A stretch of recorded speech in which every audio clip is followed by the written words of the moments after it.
বৈশাখে দেখা মিলল একটি পরিবারের, এক এক পরিবারের এক এক সদস্যদের অনুভূতি এক এক রকম হয়।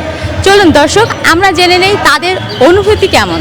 অনিয়ার একাডেমিতে 30% ডিসকাউন্টে নিউজ প্রেজেন্টেশন কোর্স। কেমন আছেন? আমরা খুব ভালো আছি। শুভ নববর্ষ। শুভ নববর্ষ আপু। আচ্ছা, গতবারের পহেলা বৈশাখের তুলনায় এই বছর কি কোনো পরিবর্তন লক্ষ্য করতে পারছেন?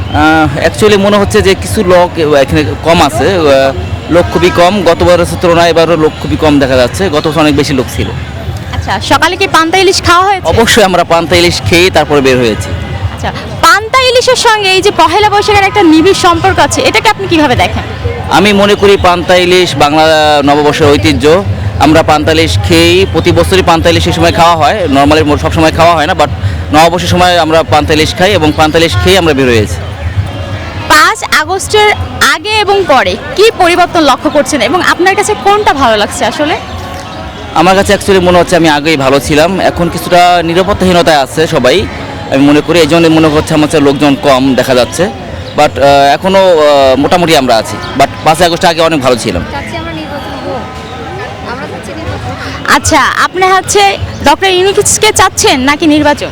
অবশ্যই নির্বাচন চাচ্ছি, কারণ দেশে একটা গণতন্ত্র দরকার, গণতন্ত্র সরকার দরকার। ডক্টর ইউনূস খারাপ নয়, বাট উনি কিন্তু গণতান্ত্রিক সরকার নয়। আমরা চাচ্ছি একটা নির্বাচন হোক, এবং নির্বাচন যদি উনি আসতে পারে আসুক, সমস্যা নেই, যে সরকার আসুক, বাট একটা নির্বাচন হোক। ধন্যবাদ।